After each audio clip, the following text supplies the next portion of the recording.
Alhamdulillah Rabbil Alameen Wassalatu wassalamu ala rasulihil kareem wa ala alihi wa barik wa sallim. Wa qala Allah ta'ala fil Qur'anil Majid wal Qur'anil Hakim ba'da a'udhu billahi minash shaitanir rajim. Bismillahir rahmanir rahim.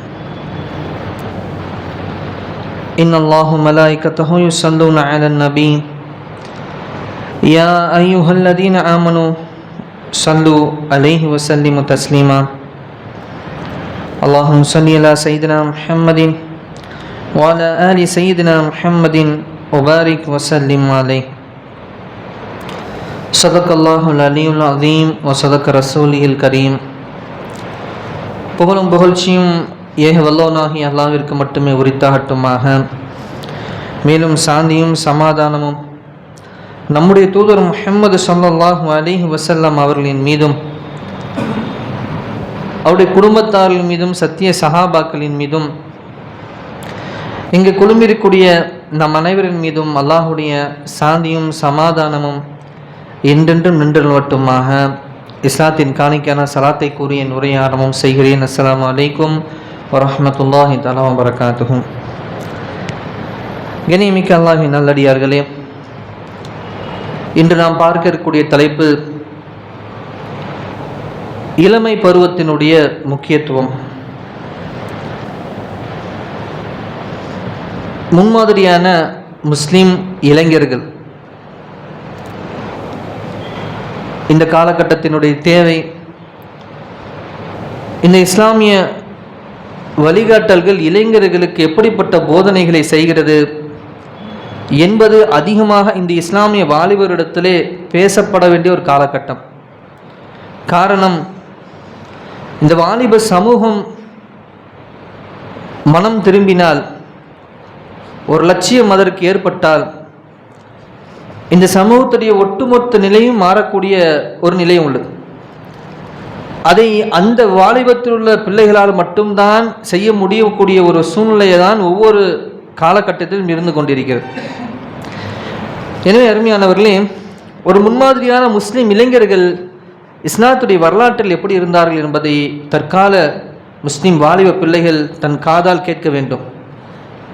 எப்பேற்பட்ட இந்த வாலிபத்தை பயன்படுத்த வேண்டும் என்பதையும் இந்த இஸ்லாமிய சமூகத்துடைய வாலிபர்கள் தன்னை பக்குவப்படுத்துவதிலும் ஈடுபட வேண்டும். கண்ணியமானவர்களே, ஒரு அரபு கவிஞர் இப்படி பாடுகிறார். ஒரு அரபு கவிதை. அந்த கவிஞருக்கு வயோதிகமாகிவிட்டது. அவர் ஒரு முதுமை காலகட்டத்திலே அந்த கவிஞர் இப்படி ஒரு பாடலை பாடுகிறார். வாலிபம் ஒரு நாள் திரும்ப வேண்டுமே, வாலிபம் ஒரு நாள் திரும்ப வேண்டுமே, அப்படி திரும்பினால் முதுமை என்னை என்ன பாடுபடுத்தியது என்பதை அதற்கு நான் அறிவிப்பேன் என்று கூறுகிறார். என்ன வார்த்தை பாருங்களேன். வாலிபம் ஒரு நாள் எனக்கு திரும்ப வேண்டுமே. இந்த கவிதையை படிக்கும் பொழுது அவருக்கு ஒரு 50-60 வயது இருக்கலாம். கிதாபில் பதிவு செய்கின்றார்கள். எனக்கு அந்த வாலிபம் திரும்பிவிட்டால் இந்த முதுமை என்னை பாடுபடுத்துகிறது. அப்போ முதுமை கஷ்டத்தை கொடுத்து கொண்டிருக்கிறது. இது என்ன கஷ்டம் கொடுக்கிறது என்பதை, அப்போ வாலிபம் உனக்கு எவ்வளவு பெரும் அல்லாஹ்வுடைய அருட்பாக்கியம் என்பதை நான் உனக்கு தெரிவிப்பேனே என்பதாக அந்த கவிஞர் பாடுகிறார். அப்போ இந்த ஒரு சொல் வடிக்க இயலாத துன்பங்களை முதுமையில் அனுபவித்து ஒரு கவிஞனுடைய புலம்பல் தான் இது. அப்போ இழந்த இளமை மீண்டும் வந்துவிட்டதா என்ற ஏக்கம் அது ஒரு புறம். இளமை திரும்பி வருதல் என்பது ஒருபோதும் நடக்காத ஒரு காரியமாகும். அனைவரும் அறிந்த உண்மை இதுதான். ஆனால் திரும்ப வந்துவிடாதா என்ற நப்பாசை கவிதையை பாடுகிறார் இந்த கவிஞர். இளமையில் சிறப்பை முதுமையில் உணர்ந்து கொண்ட ஒரு கவிஞன் அவன் கவலை தோய்ந்த ஒரு தோணியில் இந்த கவிதையின் வரிகளை எழுதுகிறார். எனவே இதனை அலட்சியம் செய்துவிட கூட ஒரு கவிதை கிடையாது. ஏன்னா அவருடைய முதுமையில தான் அதை பாடுகிறார். அது எவ்வளோ முதுமை சிரமமாக இருக்குது, என் வாலிபம் எப்படி இருந்தது என்பதாக. அப்போ மாறாக இளமை தொலைத்த ஒவ்வொரு முதியவரும் யாருக்கும் தெரியாமல் மனதுக்குள் புலம்பக்கூடிய புலம்பல் தான் இந்த கவிதை. எப்படி பாருங்க அருமையானவர்களே, ஒவ்வொரு முதுமையில் உள்ளவங்களும் இளமையை குறித்து சிந்தித்து இன்னும் கொஞ்சம் நான் இப்படி இருந்திருக்க கூடாதா என்று புலம்பக்கூடிய ஒரு கவிதை தான் இப்போ படித்த இந்த அரபு நாட்டினுடைய ஒரு கவிதை. எனவே அருமையானவர்களே, இந்த இளமை பருவத்திலே இந்த சமூக பிள்ளைகள் பல அறிவாயுதங்களை ஏத வேண்டும். ஆயுதங்களை ஏதக்கூடிய ஒரு காலகட்டம் அல்ல. ஆயுதம் ஏது தீவிரவாதத்துக்கு வழிவகுக்கும். ஆனால் இது அறிவாயுதம் ஏதக்கூடிய ஒரு காலகட்டம். பெருமானார் ஸல்லல்லாஹு அலைஹி வஸல்லம் சஹாபாக்களை அப்படிதான் வார்த்தெடுத்தார்கள். கிதாபிலே பதிவு செய்கிறார்கள், இந்த இளமை பருவத்திலே இந்த பிள்ளைகள் எப்படிப்பட்ட ஆயுதங்களை உருவாக்க வேண்டும். ஆயுதங்கள் என்று சொன்னால் தன்னிடத்தில் உள்ள குணம், தன்னிடத்தில் உள்ள அறிவு, தன்னுடைய அந்த தர்மம் செய்யக்கூடிய தான தர்மம் செய்யக்கூடிய உள்ளத்தினுடைய விசால தன்மை என்பதாக அவனுடைய குணநலன்களை ஆயுதங்களாக அவன் பயன்படுத்த வேண்டும். இதனால் எத்தனையோ மாற்றங்களை இந்த சமூகத்திலும் ஏற்படுத்த முடியும், குடும்பத்திலும் ஏற்படுத்த முடியும். அருமையானவர்களே, அதனுடைய பட்டியலிடுகின்றார்கள், இளைஞர்களே, உங்கள் அறிவு தான் உங்களுடைய முதல் ஆயுதம். உங்களுடைய அறிவு தான் முதல் ஆயுதம். அப்ப அந்த அறிவென்னும் ஆயுதத்தை நீங்கள் என்ன செய்யுங்கள்? கூர்மையாக்குங்கள். அதை நீங்கள் மிக சரியாக பயன்படுத்தக்கூடிய அளவிற்கு அதை நீங்கள் வார்த்திடுங்கள். இரண்டாவதாக பதிவு செய்கிறார்கள், உங்களிடத்தில் அன்பு என்பதும் ஒரு ஆயுதம் என்பதாக கூறுகிறார். பாருங்க, அன்பை ஆயுதம் என்பது கூறுகிறது இஸ்லாம். நீங்க அன்பா ஒருத்தவங்க சொல்லி பாருங்க, பணிஞ்சிருவாங்க. உலகத்துல 100% மக்கள் இருக்காங்கன்னா அடாவடியா சண்டித்தனம் பண்றது ஒரு 10% தான். அந்த 10% ஒரு நாள் அன்பு கட்டுப்பட்டு ஆகணும். மீதி 90% மக்கள் அன்பிலேயே நீ கட்டுப்படுத்தி கொண்டு வந்துடலாம். தன்னுடைய வலிக்கு எப்படிப்பட்ட நபராக இருந்தாலும் அன்பாக பாசமாக பேசிய வழி கொண்டு வந்துடலாம். எனவே இஸ்லாம் இளைஞர்களுக்கு மத்தியில் வலியுறுத்துகிறது, உங்களுடைய அன்பென்னும் ஆயுதத்தை நீங்கள் என்ன செய்து கொள்ளுங்கள்? வலுப்படுத்துங்கள். அப்போ ஒருத்தர்கிட்ட எப்படி அன்பா பேசுறது? ஒரு பிரச்சனையான சூழ்நிலை, அது எப்படி அன்பா தீர்க்கிறது? அப்போ அன்பு என்றும் ஆயுதத்தை நீங்கள் பயன்படுத்தி இதன் மூலியமாக நாம் நினைக்கக்கூடிய காரியத்தை எப்படி நிகழ்த்த முடியும், இந்த தீனுடைய வளர்ச்சிக்கு இல்லை உங்களுடைய சொந்த பிரச்சனையை எப்படி அங்கே தீர்த்து கொள்ள முடியும் என்பதாக அன்பென்னும் விஷயத்தை ஆயுதமாக நீங்கள் பழகிக்க தெரிந்து கொள்ளுங்கள் என்பதாக இஸ்லாமிய வாலிபர்களை பார்த்து இஸ்லாம் கூறுகிறது. அருமையானவர்களே, அடுத்தபடியாக கூறுகிறார்கள், உங்களிடத்திலே நேர்மை என்னும் ஆயுதத்தையும் நீங்கள் உருவாக்கி கொள்ளுங்கள். பாருங்க, நேர்மைங்கிறது ஆயுதம் என்பதாக இஸ்லாம் கூறுகிறது. நேர்மை என்பது ஒரு ஆயுதம். இந்த நேர்மை என்னும் ஆயுதம் உங்களிடத்தில் இருந்துச்சுன்னு சொன்னா இந்த சமூகத்தில் உங்களுக்கு என்ன ஒரு அங்கீகாரம் இருக்கும். அதே போல உங்களுடைய தேடல் ஒரு ஆயுதம். இந்த சமூகத்துக்கு தேடல் இருக்க வேண்டும். ஒரு வாலிபன் என்று சொன்னால் ஏதேனும் ஒரு லட்சியம், ஏதேனும் ஒரு விஷயம் அவருடைய சிந்தனையில் ஓட்டம் இருந்து கொண்டே இருக்கும். அந்த தேடல் நல்ல தேடலாக இருந்தால் அது அவருக்கும் பலனளிக்கும், அவருடைய குடும்பத்தாருக்கும் பலனளிக்கும், இந்த சமூகத்துக்கும் பலனளிக்கும். ஆனால் இன்னைக்கு பார்க்கிறோம், வாலிப பிள்ளைகளை எப்படியெல்லாம் அந்த மூளை செலவை செய்து ஒரு குறுகிய சிந்தனைக்குள்ள அடக்க முடியுமோ அப்படிதான் இந்த சோசியல் மீடியா ஃபுல்லா செயல்பட்டு கொண்டிருக்கிறது. ஒரு குறிப்பிட்ட விஷயத்துக்குள்ளதான் அவங்கள வட்டம் போட்டு சுத்தி வர வைக்கிறது. அப்ப தேடல் என்பது வாலிபனத்திலே ஒரு ஆயுதம் போன்றது. அது விசாலத்தன்மையோடு இருக்க வேண்டும். விசாலத்தன்மை ஒரு தேடல் எடுத்து பார்த்தேன்னு சொன்னா நீங்க எதை படிச்சு என்ன வேலைக்கு போக போறீங்க, ஒரு தேடல். அப்ப குடும்பத்துல தாய் தந்தையருடன், தன்னுடைய குடும்ப நண்பர்களுடன், அல்லது வெளியே நண்பர்களுடன், இந்த சமூகத்தில் உள்ள பெரியோருடன் எப்படி நடந்து கொள்வது, இந்த சமூகத்தினுடைய சீர்திருத்தத்தை நாம் எப்படி செய்வது என்பது இதுவும் ஒரு தேடல். அப்ப தேடல் என்பது ஒரு அறிவாயுதமாக இந்த இஸ்லாமிய வாலிப சமூகம் பயன்படுத்தும் என்று சொன்னால் நிச்சயமாக அவர் மிக பிரயோஜனமான ஒரு விஷயத்தை செய்து கொண்டிருக்கிறார். கண்ணியமானவர்களே, இவற்றை நீங்கள் சரியாக பயன்படுத்துங்கள். என்னென்ன விஷயங்கள்? உங்களுடைய அறிவை ஆயுதமாக பயன்படுத்துங்கள், உங்களுடைய அன்பை ஆயுதமாக பயன்படுத்துங்கள், உங்களுடைய உழைப்பையும் ஆயுதமாக பயன்படுத்துங்கள். இஸ்லாம் வழிகாட்டுகிறது, உங்களுடைய உழைப்பையும் ஆயுதமாக பயன்படுத்துங்கள். பாருங்க, பெருமானார் ஸல்லல்லாஹு அலைஹி வஸல்லம் அவர்களை பற்றி அவங்களுடைய வரலாறை படிக்கும்போது தெரியும். பெருமானார் ஸல்லல்லாஹு அலைஹி வஸல்லம் அவர்கள் அந்த இளமை பருவத்தின் ஆரம்பம், ஒரு 12 வயசுலேயே ஆடு மேய்க்க போவாங்க. ஆடு மேய்க்கிறவங்கள சேர்ந்து ஆடு மேய்க்க போவாங்க. ஆடு மேய்க்க போயிட்டு அதில் வர கூலியை வச்சு செலவு செய்வாங்க. பிறகு அவர்களுக்கு அந்த வாலிபத்தின் ஒரு முதிர்வு ஏற்படும் போது, ஒரு 22 வயதை தொடும் பொழுதுதான் ஷாம் சிரியாவுக்கு வாணிபம் செய்யக்கூடிய தன்னுடைய சிறிய தந்தையோடு சென்று வாணிபத்தை கற்றுக்கொண்டார்கள். பிறகு தனியாக வாணிபம் செய்து அந்த வாணிபத்தில் மிகப்பெரிய ஒரு லாபகரமான வியாபாரமாக முடித்து வரக்கூடிய நபராக பெருமானார் ஸல்லல்லாஹு அலைஹி வஸல்லம் அவர்கள் மாறினார்கள். அப்ப இளமையில் உழைக்கக்கூடியதை பெருமானார் ஸல்லல்லாஹு அலைஹி வஸல்லம் கற்றுக் கொடுத்தார்கள். எங்கிருந்து? 12 வயதிலிருந்து 13 வயதிலிருந்து. இன்னைக்கு பிள்ளைங்களுக்கு அப்படி ஒரு கஷ்டம் காண்பிக்கப்படுவதே கிடையாது. ஒரு லீவு வருது அப்படின்னு சொன்னால் ஒரு மாதம் தந்தைமார்கள் தங்களுடைய ஆண் பிள்ளைகள் என்ன செஞ்சிருங்கன்னா, ஒரு பாதுகாப்பான இடத்துல கொண்டு போய் விட்டு வேலை செய், உன் கரத்தால் சம்பாதிச்சு 2 வீட்டுக்கு எடுத்துட்டு விட்டுட்டு வந்துடணும். அது படிப்பு ரீதியாகவோ இல்லை உடல் உழைப்பு ரீதியாகவோ. எனக்கு தெரிஞ்செல்லாம் அந்த காலத்தில் ஒரு 11வது படிக்கிற பிள்ளைங்களாம் அந்த லீவில் போவாங்க, ஹோட்டல்களுக்கு போவாங்க, சென்னைக்கு வேலை செய்ய போவாங்க. ஆனால் இந்த காலகட்டத்தில் அப்படி பிள்ளைகளை பழக்குவதே கிடையாது. வீட்டின் சூழ்நிலை காரணமாக சென்றால்தானே தவிர, வாலிப பிள்ளைகள் அந்த வளரும் காலத்திலேயே அந்த பணம் என்பது ஒவ்வொரு ரூபாயும் அதனுடைய மதிப்பு என்ன என்பதை இந்த வாலிப பிள்ளைகளுக்கு, அந்த வளரக்கூடிய தன் வீட்டு பிள்ளைகளுக்கு பெற்றோர்கள் காண்பிப்பதே இல்லை, அந்த கஷ்டத்தை காண்பிக்கிறதே இல்லை. எனவே தான் அவருடைய செலவு நிலவுகள் அதிகமாக இருக்கும். ஏன்னா அதோடைய அருமை தெரியாது அல்லவா. எனவே அருமையானவர்களே கூறுகிறார்கள், உங்களுடைய உழைப்பை நீங்கள் ஆயுதமாக்குங்கள். அப்போ உழைப்புங்கிறது ஒரு ஆயுதம் என்று சொன்னால் அதனுடைய வளரும் காலத்திலே அதற்கான வெகுமதி என்ன, ஒவ்வொரு ரூபாயின் வெகுமதி என்ன, அதுக்கு நீ எவ்வளவு உழைப்பு தர வேண்டும் என்பதை இந்த சமூகத்தில் உள்ள பிள்ளைகளுக்கு பெரியோர்கள், பெற்றோர்கள், வீட்டில் உள்ள பெற்றோர்கள், பெரியவர்கள் கற்றுத்தர வேண்டும். எனவே அறிஞர்கள் கூறுகிறார்கள், உழைப்பை நீங்கள் ஆயுதமாக்குங்கள், நேர்மையை நீங்கள் ஆயுதமாக்குங்கள், உங்களுடைய தேடல் என்னும் அறிவை நீங்கள் ஆயுதமாக்குங்கள். இது ரொம்ப முக்கியமான விஷயம். தேடல் என்ற அறிவு. தேடல், ஒரு நபர் எப்படிப்பட்டவங்கிறத அவன் தேடுறதை வச்சு கண்டுபிடிச்சிடலாம். அவருடைய படிப்பு சம்பந்தமாக தேடி அவர் அடுத்தடுத்த கட்டத்துக்கு போகணும்னு நினைக்கிறாருன்னா அவருடைய தேடல் பார்த்தா தெரிஞ்சிடும். படிப்பை பற்றியும் கவலை இல்லை, சமூகத்தின் பிரச்சனைகளை பற்றியும் கவலை இல்லை. அவருடைய தேடல் என்பது வீண் விளையாட்டுக்கள், இந்த சோசியல் மீடியாக்களில் போஸ்ட் போடுறது, லைக்ஸ் வாங்குறது, இதோட முடியக்கூடியதாக இருந்தால் அவருடைய எதிர்காலமும் குறுகிய வட்டத்தில் தான் இருக்கும்.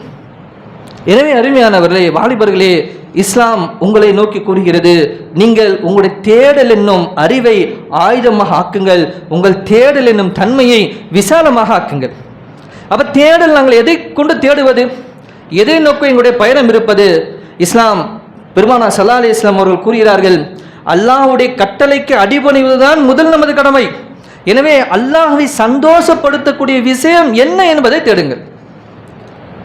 முதலில் அல்லாஹ்வை சந்தோஷப்படுத்தக்கூடிய செயல் என்னிடத்திலிருந்து எது என்பதை முதலில் நீங்கள் உங்களுடைய தேடலாக வையுங்கள். பிறகு இந்த இஸ்லாம் என்பது என்ன என்பதை அறிவதில் நீங்கள் உங்களுடைய தேடலின் பயணத்தை ஆரம்பியுங்கள். இந்த இஸ்லாத்தில் தற்காலிக பிரச்சனைகள் என்ன, இது எங்கிருந்து சீர்திருத்தம் செய்து இந்த சமூகத்தை மேலே கொண்டு வருவது என்ற அந்த பாதையில் உங்களுடைய தேடலை நீங்கள் ஆரம்பியுங்கள். எனவே அருமையானவர்களே, இப்படியாக இஸ்லாத்திற்கு, வாலிபத்திற்கு சொல்லக்கூடிய கருத்துக்களும் அறிவுரைகளும் மிக ஆழமானவை.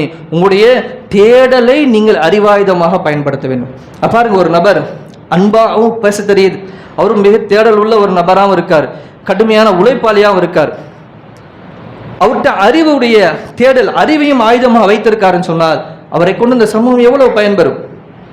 எனவே அருமையானவர்களே, பெரியவர்களை நாம் ஆசைப்பட வேண்டும், நம் வீட்டு பிள்ளைகளை இப்படிப்பட்ட அறிவு தேடல்கள் உள்ளவர்களாக நாம் மாற்ற வேண்டும். பாருங்க, பெருமானார் ஸல்லல்லாஹு அலைஹி வஸல்லம் இன்னும் இப்ராஹிம் அலைஹிஸ்ஸலாத்து வஸ்ஸலாம் அவர்களை பற்றி குர்ஆனிலே கூறுகிறது. ஒரு வாலிபத்தில் நாம் எப்படி செயல்பட வேண்டும், அல்லாஹ்வை திருப்திப்படுத்துவதுதான் முதல் செயல் என்று சொன்னால் எங்களுக்கு முன்னுதாரணம் வேண்டும் அல்லவா. இப்ராஹிம் அலைஹிஸ்ஸலாத்து வஸ்ஸலாம் அவர்களை பற்றி குர்ஆனிலே அல்லாஹ் ஒரு இடத்திலே கூறுகிறார். எப்படி? இப்ராஹிம் என்னும் பெயருடைய ஒரு இளைஞன் தான் இந்த சிலைகளை பற்றி கூறுவதை நாங்கள் கேட்டிருந்தோம் என்பதாக அந்த ஊர் மக்கள் கூடக்கூடிய ஒரு ஸ்டேட்மெண்ட்டை பதிவு செய்கிறான். இப்ராஹிம் அலைஹிஸ்ஸலாத்து வஸ்ஸலாம் இவர்கள்லாம் நேர்வழிக்கு வர வேண்டும் என்பதாக போகிறாங்க, சிலையெல்லாம் அடித்து உடைச்சிட்டாங்க. உடைச்சிட்டு அவங்க பாட்டுக்கு போயிட்டாங்க. மன்னனுக்கு கடுமையான கோபம், இவ்வளோ பெரிய ஒரு திருவிழா நேரத்தில் யாரா இப்படி நம்ம சாமிகளை இழிவுபடுத்தியது என்பதாக.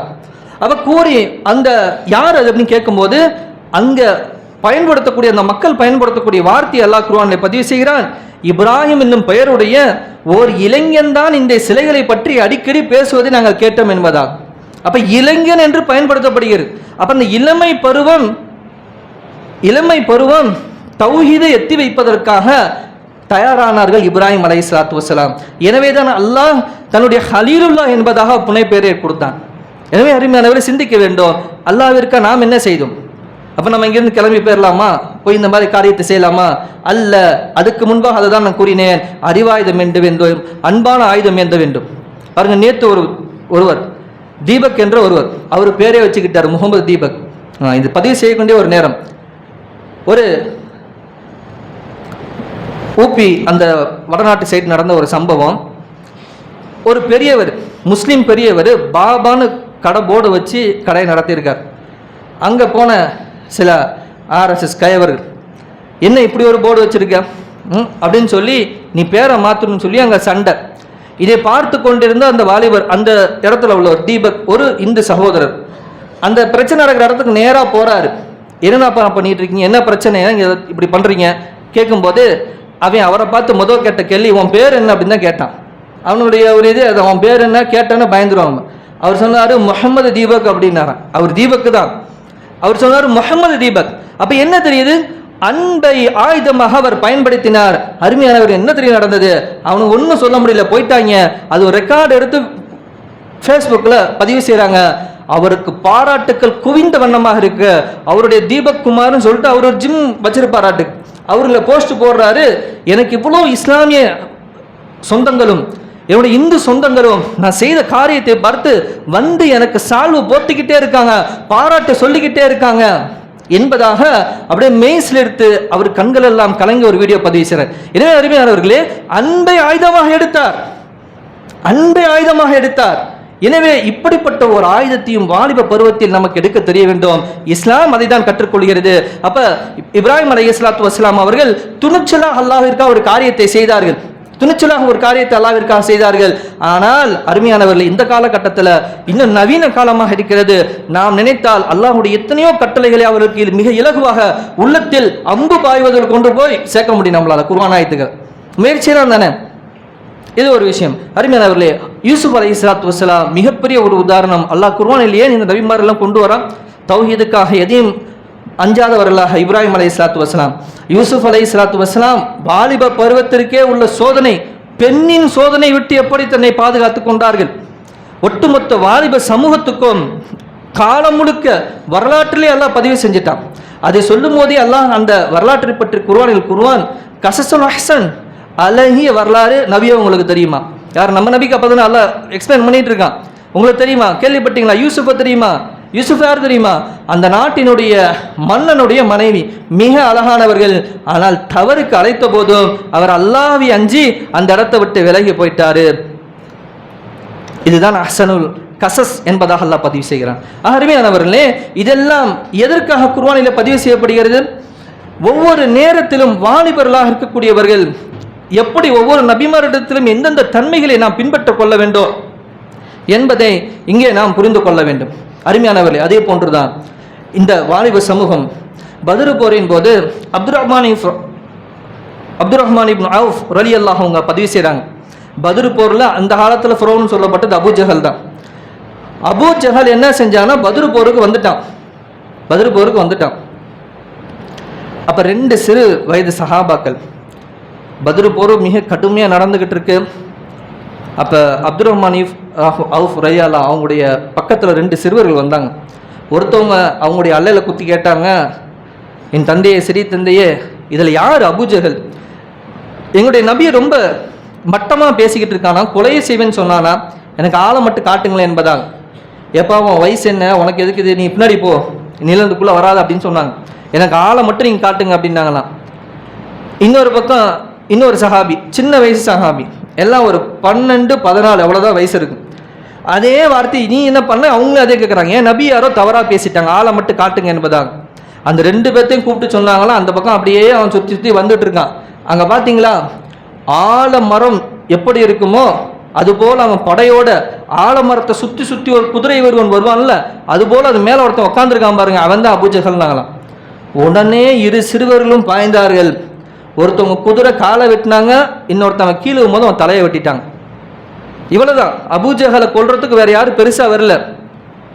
அவன் எவ்வளவு மமதை பெருமை பிடித்தவன் என்று சொன்னால், அப்படி கீழே விழுந்தும் குத்துயிரும் கொலையுமா கடந்துகிட்டு இருக்கான் அந்த போர்க்காலத்தில். அவனுக்கு அடிமையா வேலை செஞ்ச ஒருத்தவங்க இஸ்லாத்துக்குள்ள வந்துடுறாங்க. நீ இன்னும் இவனை தேடி கண்டுபிடிச்சாங்க, இவனை உயிரோட மட்டும் விடக்கூடாது அப்படின்பதாக தேடி கண்டுபிடிச்சு அவன் நெஞ்சு மேல காலை வச்சு சொன்னாங்க, நீ இன்னும் உயிரோட தான் இருக்கிய என்பதாக. அவனுக்கு அவ்வளோ அடி, இதுக்கப்புறம் மூத்து தான். அவன் சொன்னானா, உலகத்திலே மிக சிரமமான இடத்துல நீ காலை வச்சிருக்க என்பதாக சொன்னான். அவ்வளோ பெருமை பிடித்தவன். ஆனால் அவரை கொன்றது 2 சிறிய அன்சாரி சஹாபாக்கள், வாலிபர்கள். எனவே அருமையானவர்களே, பெருமானார் ஸல்லல்லாஹு அலைஹி வஸல்லம் இறுதி அந்த யுத்தம் முடியும் போது யார் இவனை கொலை செய்தது என்ற 2 பேத்துக்குள்ள ஒரு போட்டி வந்துருச்சு. 2 பேர் வாள் எடுத்துட்டு வாங்கன்னு கேட்டு 2 பேர்த்து கத்தியும் பார்த்து சொன்னாங்க, 2 பேர்த்துலையுமே அபூஜஹல் ரத்தம் இருக்கு. 2 பேத்துக்குமே அதோடைய அவனை போட்டிருந்த அந்த உடை அணிகள் எல்லாம் பிரித்து 2 பேத்துமே கொடுத்துட்டாங்க. ஏன்னா அந்த காலத்துடைய ஒரு போர் மரபு என்னன்னு சொன்னா, ஒரு பெரும் வீரனை யார் வீழ்த்துறாங்களோ அந்த வீரன் வைத்திருக்கிற வாள் பிரசித்தி பெற்றது, அவன் வைத்திருக்க கேடம் பிரசித்தி பெற்றது, அவன் குதிரை பிரசித்தி பெற்றது. எனவே அது 2ஐயும் யார் அவனை அடிச்சு ஜெயிக்கிறாங்களோ அவங்க கைக்கு வந்துடும். அவர் அந்த நாடு முழுக்க ரொம்ப பிரபலமா பேசப்படுவார். இப்படியாக அந்த சிறு வயது அன்சாரி சஹாபாக்கள் தன் கரங்கள் எடுத்துக் கொள்கிறாங்க. அருமையானவர்கள், என்ன தெரிகிறது? ஒரு தீனுக்காக இந்த வாலிபத்திலே உங்களை பண்படுத்தி வளர்க்க வேண்டும். அப்ப இந்த நாட்டில் அப்படி ஒரு சூழ்நிலை இப்போதைக்கு கிடையாது. அன்பாக அரவணைத்து பேசுகிறார் பாருங்க. முகமது தீபக்ல இந்த நாட்டில் இருக்காங்க. நம்ம வெறும் என்ன செய்யக்கூடாது, கோச்சே போல ஆளை பார்க்க கூடாது. முகமது தீபக் இருக்காங்க. அந்த முகமது தீபத்தை இசா சொல்லுவோமே, என்ன அருமையான முகமது தீபத்தை இஸ்லாம் சொல்லுவோமே. அருமையானவர்களே, இறுதியாக ஒரு சம்பவத்தை கூறி இந்த வாலிய சமூகம் இன்னும் நம்ம எவ்வளோ நம்மை பக்குவப்படுத்த வேண்டும். இஸ்லாத்தின் மீது நமக்கு கிடைச்ச நபி ரொம்ப உயர்ந்தவங்க, ரொம்ப பாக்கியம் பெற்றவர்கள். மக்கா வெற்றி கொள்ளப்படுது. மக்கா வெற்றி கொள்ளப்படுது. மக்கா வெற்றி கொல்லப்படும் போதே உள்ள சஹாபாக்கள் நுழைமனம் சொன்னாங்க, போற முடிஞ்ச வரைக்கும் தவிர்த்திடணும், இந்த மக்காவாசிகள் யாரையும் கொலை செய்ய வேணாம் என்பது. 12,000 வீரர்களோடு உள்ள நுழையிறாங்க. ஆனால் அந்த மக்காவில் இருந்து நபிசாஸ்ல எப்படி திரும்ப விரட்டி அடித்தாங்க, இன்னைக்கு நைட்டோடு முடிச்சிடணும். யாரோ ஒரு கோத்திரத்தை சேர்ந்த ஆள் கொண்டுட்டா அந்த குடும்பத்தார்கள் மீண்டும் பழி எடுத்துருவாங்க. அதனால 7 கோத்திரத்தை சேர்ந்த வாலிபர் ஒரே நேரத்தை குத்தி கொண்டுட்டோம்னா 7 பேர்த்தெல்லாம் போர் எடுத்து வர முடியாது. ஏதோ தியத்து, அந்த பழி பகரமாக ஏதோ ஒரு காசை கொடுத்து கணக்க முடிச்சுனா என்பதாக அப்படி செய்யப்பட்டது. அல்லாஹ் கட்டளையிட்டு அவங்க தோழரோட என்ன செய்யுங்க, ஹிஜ்ரத் ஆரம்பிங்க என்பதாக. அவங்க கண்ணுக்கு முன்னாடியே சூரா யாசினை ஓதி மண்ணை ஊதிட்டு போயிட்டே இருக்காங்க. கண்ணு தெரியல இவங்களுக்கு, தஹஜ்ஜத் நேரத்தில் நடக்குது. இப்படியாக கொலையின் பயத்தில் வெளியேற்றப்பட்டார்கள் நபிசாஸ்லம் அவர்கள். ஆனால் மீண்டும் அதே ஊருக்குள்ள வெற்றி கொள்ளப்பட்டார்கள். எப்படி தெரியுமா சகோதரர்களே? ஆனால் நான் நபிசாஸ்லம் ஆசைப்பட்டிருந்தால் ஒவ்வொரு வீட்டில் உள்ள ஆண்களையும் அப்படியே அறுத்தெறிந்திருக்கலாம். அப்படிப்பட்ட ஒரு படையோடு சஹாபாக்களை நபிசாஸ்லம் தோழரோடு இறங்கினார்கள். ஆனால் கூறினார்கள், யாரோடும் போர் செய்ய வேண்டாம், யாரோடும் போர் செய்ய வேண்டாம், சமாதானத்தை மட்டும் நீங்க என்ன செய்யுங்க சொல்லுங்க. யாரெல்லாம் வாட்களை கீழே போட்டீங்களோ நீங்க எங்கள்கிட்ட சமாதானத்தை வந்துட்டீங்கன்னு அர்த்தம். யாரெல்லாம் வீட்டுக்குள்ள போய் கதவை போட்டிக்கிறீங்களோ உங்களுடைய சமாதானத்துக்கு வந்துட்டீங்கன்னு அர்த்தம். அதையும் மீறி யாரோ வாழோட தெருவில் இருந்தீங்கன்னா எங்கள்கிட்ட போர் செய்றீங்கன்னு அர்த்தங்கிற அந்த ஏழான் மட்டும் பண்ணிக்கிட்டே ஊருக்குள்ள போங்க என்பதாக. எனவே அந்தந்த வீட்டு பெண்கள் ஆண்களை உள்ள இழுத்துட்டாங்க, இன்னைக்கு நீங்க நபியை ஜெயிக்க முடியாது என்பதாக. அப்ப அந்த மாதிரி பெருமானார் ஸல்லல்லாஹு உள்ள போய் அங்க எல்லாருமே இஸ்லாத்துக்குள்ள வராங்க. காபத்துல்லக்குள்ள போயிட்டு அங்கே இருக்க சிலையெல்லாம் அடித்து உடைச்சிட்டு நபிசாசம் காபத்தில் வந்து வெளியே வரும்போது அந்த குறைசிகளை நினைச்சாங்கன்னா, நபிசாசத்தை நாம் அவர்கள் சிறுபான்மையாக தனி நபராக இருக்கும்போது எவ்வளவோ குப்பையை கொட்டி குடல் மலத்தை எல்லாம் அள்ளி வீசி கேவலம் செய்தோமே, சென்ற இடங்களெல்லாம் முட்களை போட்டு பாதைகளில் அவங்களை துன்புறுத்தினோமே, இன்று நபிசாசம் அவர்கள் நம்மளை பழிக்கு பழி எடுக்க போகிறார். தன் தோழர் படையுடன் வந்து இறங்கிட்டாங்க, அவங்கள ஜெயிக்க முடியாது, நம்மளை எல்லாத்தையும் கத்தல் பண்ண போறாரு நினச்சிக்கிட்டு இருந்தாங்க. வெளியே வந்தாங்க. நபிசாஸ்லாம் அவங்க சொன்னாங்க, அல்லாஹ் என்று குறைசிகளை மன்னித்து விட்டான் என்று கூறினார். எப்படி சொன்னாங்க? அல்லாஹ் குறைசிகளை மன்னித்து விட்டான் என்பதா? அருமையானவர்களே, கூறிவிட்டு பிறகு அங்க அந்த போர்ல சில பெரும் அந்த குறைசி தலைவர்களை கூப்பிட்டு சொன்னாங்க, இதுக்கப்புறம் உங்களுக்கு இஸ்லாத்தை கொண்டு மட்டும்தான் உங்களுக்கு கண்ணியம், எனவே நீங்க உங்களுக்கு இதை நீங்க ஏற்றுக்கொள்ளுங்க என்பதாக அவங்களை அரவணைச்சு அந்த போரில் கிடைக்கப்பட்ட கனிமத்துக்கு அவங்களுக்கே பங்கு வச்சாங்க. அப்ப இதை பார்த்துக்கிட்டு இருந்த அன்சாரி சஹாபாக்களை சேர்ந்த சில வாலிபர்கள். அன்சாரி யாரு? மதினாவாசிகள். முஹாஜிர்கள் யாரு? மக்காவாசிகள். அப்ப மதினாவாசிகள் தான் அரவணைத்து இவர்களுக்கு இவ்வளவு பெரிய உதவி செய்தது, சொந்த நாட்டையும் இன்னும் வெற்றி கொள்ள செய்ய உதவியது. ஆனா அங்க கிடைச்ச பொருள்களை அங்க இருக்கிற பெரும் தலைவர்களுக்கே பங்கிட்டு எல்லாத்தையும் கொடுக்கறத பார்த்து சில அன்சாரி வாலிபர்கள் நபிசாஸ்லம் தன்னுடைய சொந்த ஊரை பார்த்தவனே நம்மளை மறந்துட்டாங்களே என்பதாக இப்போ சொல்ல ஆரம்பிச்சிட்டாங்க. நம்மளை மறந்துட்டாங்க, கூப்பிட்டு கொடுத்துருக்கணும் அன்சாரி தோழர்களுக்கும். இந்த செய்தி அப்படியே ஒரு சஹாபி மூலியமா நபிசாஸ் காதுக்கு வருது. உடனே சொன்னாங்க, உங்கள் கூடாரத்தை ஒரு இடத்த குறித்து சொன்னாங்க, அங்கே எல்லா அன்சாரி சஹாபியும் வர சொல்லுங்க, அங்கே யார் முஹாஜிர்கள் இருக்கக்கூடாது, யார் மக்காவாசி இருக்கக்கூடாது, எந்த சஹாபியும் இருக்கக்கூடாது. எல்லா அன்சாரி சஹாபாக்கள் அங்கே வந்தாங்க. நபிசாஸ் நேராக போனாங்க. நீங்கள் உங்களிலேருந்து இப்படி ஒரு வார்த்தையை நீங்கள் சொன்னீங்களா அப்படின்னு கேட்டாங்க. நான் உங்களை மறந்துட்டேன், நீங்கள் ஒரு வார்த்தை சொன்னீங்களா, அன்சாரி தோழர்களாகி உங்களை நான் மறந்து விட்டேன் என்று கூறினீர்களா? கேட்டுட்டு சொன்னாங்க, நான் என்ன மிக சிரமத்தோடு கஷ்டப்பட்டவனாக உங்கள் இடத்துல வந்தேன், ஆனால் நீங்கள் என்ன செஞ்சீங்க, எனக்கு உதவி செஞ்சீங்க. ஆமாம் தானே? நாங்கள் ஆமாம் யார சொல்லலாம். ஆனால் நான் வரும் நேரத்தில் மக்கா, அதாவது அந்த மதினா முழுக்க முழுக்க பஞ்சத்தோடு இருந்துச்சு, நான் வந்த பிறகு அல்லாஹ் உங்களுக்கு செழிப்பை ஏற்படுத்தவில்லையான்னு கேட்டாங்க. ஆமாம் யார சொல்லலாம். நான் வரும் பொழுது நோயுற்றவர்களாக எல்லாம் கிடந்தீங்க. அங்கே ஒரு நோய், உங்களுக்கு அந்த ஊருக்கு போனாலே நோய் வந்துடும். அப்படிப்பட்ட அங்கே ஒரு சில முசீபத்துக்கெல்லாம் இருந்துச்சு. நபிஸல்லல்லாஹு போனவனே தான் அதெல்லாம் ஓடிச்சு ஊரை விட்டு. இப்படிப்பட்ட நிலையில் உங்களை நான் பாதுகாக்கவில்லையா? ஆமாம் யார சொல்லா. நான் வந்த பிறகு இஸ்லாத்தை கொண்டு அல்லாஹ் உலகளவில் உங்களை கண்ணியப்படுத்தலையா? ஆமாம் யார சொல்லலாம். அப்புறம் எப்படி இந்த வார்த்தையை நீங்கள் சொன்னீங்க? சொல்றாங்க, அன்சாரி தோழர்களே, இந்த உலக மக்கள் எல்லாம் ஒரு பாதையில் செல்ல நீங்கள் ஒரு பாதையில் சென்றால் நான் உங்களுக்கு பின்பாக தான் வருவேனே தவிர நான் மற்றவர்களுக்கு பின்பாக போக மாட்டேன். எனவே அவர்களெல்லாம் போரில் கிடைக்கப்பெற்ற அந்த கனிமத்தை, பொருளை தன்னுடைய வீட்டுக்கு எடுத்துட்டு போகும்போது இந்த முஹம்மது ரசூலுல்லாஹி உங்க வீட்டுக்கு நீங்க எடுத்துட்டு போக மாட்டீங்களான்னு கேட்டாங்க. சொன்னவனே அன்சாரி சஹாபாக்கள் எல்லாம் ஒவ்வொன்று அழுவ ஆரம்பிச்சிட்டாங்க. தலையை கீழே குனிஞ்சுக்கிட்டு தேம்பி தேம்பி அழுவ ஆரம்பிச்சிட்டாங்க. எனவே அருமையான வாலிபர்களை புரிந்து கொண்டார்கள், எங்களுக்கு நபி கிடைத்தால் போதும். அன்சாரி தோழர் கூறினாங்க, யார சொல்லலாம், தப்பு பண்ணிட்டேன் யார சொல்லலாம், எங்களுக்கு நீங்க கிடைச்சாலே போதுமே. சொன்னாங்க, நான் இந்த மக்காலே தங்கிறேன்னு நினைச்சீங்களா? மக்கா வெற்றி கொள்ளப்பட்டது, என் சொந்த ஊர் வெற்றி கொள்ளப்பட்டது, நான் இங்கே தங்கிறேன் நீங்க நினைச்சீங்களா? கிடையாது, ஒருபோதும் அன்சாரிகளே, நான் உங்களோடு தான், என்னுடைய மரணம் உங்களோடு தான், மீண்டும் உங்க ஊருக்கு நான் வந்துடுவேன்னு சொன்னாங்க. அழுதார்கள் சஹாபாக்கள். எனவே அருமையானவர்களே, எங்களுக்கு நபிதான் முக்கியம். எங்களுக்கு நபியினுடைய அந்த முஹப்பத், அந்த ஷஹபத், நபியுடைய சுன்னத்தை கடுமையாக பின்பற்றுவது, நபி அல்லாஹ்வை கூறி எங்களுக்கு எதெல்லாம் எச்சரிக்கை செய்தார்களோ, அல்லாஹ் எப்படி வணங்க வேண்டும் என்று கூறினார்களோ, அந்த வணக்கமும் இந்த இஸ்லாத்தை இந்த உலகத்துடைய உச்சத்திற்கு கொண்டு போவதும் தான் எங்களுக்கு முக்கியமே தவிர மற்ற எல்லா விஷயங்களும் அழியக்கூடியது, அற்பமானது, தற்காலிகமானது. எனவே அருமையான வாலிபர்களை மனதிலே பதிய வைத்துக் கொள்ளுங்கள். இப்படியாக அன்சாரி வாலிபர்களுக்கு, தோழர்களுக்கு நபிஸல்லல்லாஹு அறிவுரை பகர்ந்தார்கள். ஏன்னா நபிஸல்லல்லாஹு எடுத்துக்கலாங்களா? சொல்லுங்க, எடுத்துக்கிறோம் சொல்லுங்களேன். காலேஜ் பிள்ளைங்களாம் உட்காந்துருக்கீங்க, அப்படியே வீடு கொள்ளுங்க, ஏன்னாச்சும் மனசில் வரட்டும். அப்படியே போய் நேராக இஸ்லாத்தில் மேலே கொண்டு போவாட்டினாலும் மொதல் 5 நேரம் தொழுணுங்கிற ஆசை வரட்டும். அப்புறம் நபியை கொஞ்சம் கொஞ்சமாக சுன்னத்தை பின்பற்றாங்கன்னு ஆசை வரட்டும். அப்புறம் அல்லாவே ஏன்னா ஒரு மாகுல் ஏற்படுத்தும், அவங்களுக்கு ஒரு நல்ல தலைவர், அமீர, ஒரு ஹலீஃபாவை இந்த உம்மத்துக்கு தருவோம். அதுக்கப்புறம் மற்ற கட்டத்துக்கு போகலாம். எனவே அருமையானவர்களை புரிந்து கொள்ள வேண்டும், நபிஸல்லல்லாஹு அவர்களை நேசம் கொள்வதுதான் மிக உயர்ந்த விஷயம். அப்போ மற்ற எல்லாம் இந்த உலகத்தில் தெளியக்கூடியது. எனவே இந்த வாலிப சமூகத்திற்கு இப்படியாக இஸ்லாம் பலக்கட்ட அறிவுரைகளை வழங்குகிறது. பாருங்க, இறுதியாக ஒரு அருமையான கிதாப் அல்லாஹ் நம்முடைய இந்த வாலிபத்தையும் நம்முடைய வாலிப பிள்ளைகளை கொண்டும் இந்த சமூகத்தினுடைய மிகப்பெரிய மாற்றத்தை ஏற்படுத்தக்கூடிய நபர்களாக அல்லாஹ் நம்மை ஆக்கி அருள் புரிவானாக. கண்ணியமானவர்களே, முன்மாதிரி முஸ்லீம் இளைஞர்னு சொல்லிட்டு ஒரு கிதாப் எழுதியிருக்காங்க. மௌலவி நூஹ் மஹ்தரி IFT ட்ரஸ்ட் இந்த கிதாப் வெளியிட்டிருக்காங்க. எனவே யாருக்கும் வேணும்னா வாங்கி படிங்க. ரொம்ப முன்மாதிரியான சம்பவங்கள் பதிவு செஞ்சுருக்காங்க. யாருக்கு வேணும்னா உங்களுடைய பேரும் வாட்ஸ்அப் நம்பரும் கொடுத்தீங்கன்னா அது என்ன அமௌண்ட்டுங்கிறத கேட்டு நான் சொல்கிறேன். நம்ம ஒரே நேரத்தில் ஆர்டர் போட்டு வாங்கிக்கலாம். சலாமத்து நம்முடைய தொடர்பில் தான் இருக்காங்க, நம்ம போட்டு கிதாப் வாங்கிக்கலாம். வேணுங்கிற வாங்கிக்கிங்க. வல்லல்லாஹ் நம்முடைய வாலிபத்தை பொருந்திக் கொள்வானாக, நம்மளை பொருந்திக் கொள்வானாக. மறுமையில் இந்த தீனுக்கு எப்படி சஹாபாக்கள் அருமணி ஆற்றி நபிஸல்லல்லாஹு அவர்களுடன் அல்லாஹ்வை நெருக்கமான மறுமையில் இருப்பார்களோ, அதுபோன்று தீனுக்கான அரும்பணி ஆற்றி அல்லாஹ்வுடைய கட்டளை முழுமையாக நிறைவேற்றிய நல்லடியார்களாக மறுமையில் அல்லாஹ்வுடைய நெருக்கமான தோழர்களுடன் நாமளும் பெருமானாக இருக்கக்கூடிய பாக்கியத்தை வல்லல்லாஹ் நம்மளை தந்தல் புரிவானாக. வாஹிரு அல்ஹம்துலில்லாஹி ரப்பில் ஆலமீன். அஸ்ஸலாமு அலைக்கும் வரஹ்மத்துல்லாஹி தஆலா வபரகாத்துஹு. சுன்னத்துல்